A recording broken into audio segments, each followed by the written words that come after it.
The key to success for Brad Rosten on his North Queensland property, where he grows pumpkins, watermelons and sugarcane, is being as efficient as possible with his inputs.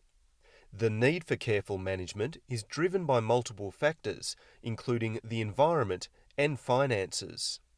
Mr. Rosten, who farms at Clare, just out of Ayr in the Burdekin, has implemented a new system to make sure he is getting the most out of his water and fertiliser inputs.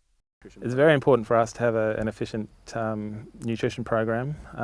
First and foremost, I guess, is economic viability. In this day and age especially, things are competitive, increasingly so. So for us to make our profit, we need to watch all the small things, and I guess fertiliser is probably not such a small thing, but to have control over that and be able to give the crop what it needs and when it needs it is massive for us. With help from the Australian Government's Reef Programme for Horticulture, delivered by GrowCom, Mr. Rosten has been able to implement a number of strategies to improve his water and fertiliser efficiency.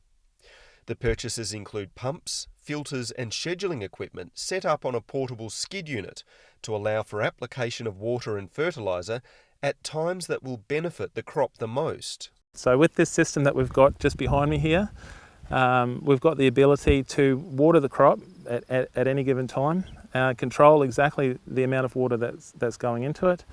We have the ability to slowly feed the crop, and even in addition to that, we've got the ability to control certain aspects with regard to, let's say, fungicides or some insecticides that are systemic, which eliminates a number of sprays, and we can virtually have greater control.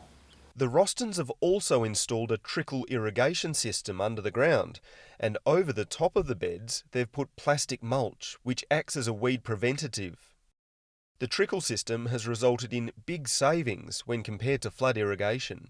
This crop here on trickle system, we're giving it multiple applications and giving it exactly what it needs and when it needs. And that will depend upon, we're doing tissue tests all the time and doing an analysis, and based on those reports, we'll respond and virtually just give the crop what it needs. So at any given time, there's no excess and there's no runoff issues, or there's no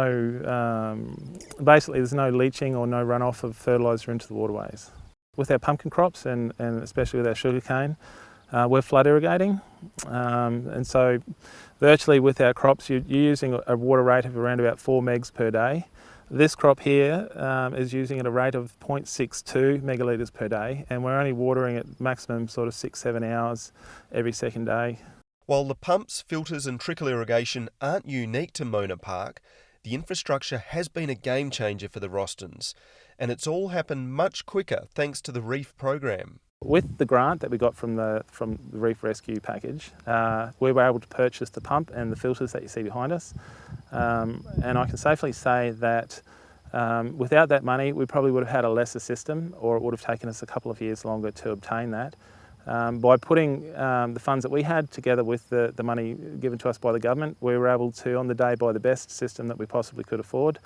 And in hindsight, that was a very smart move, as now we have something to grow into, and the quality of the gear that we have is going to look after us well into the future.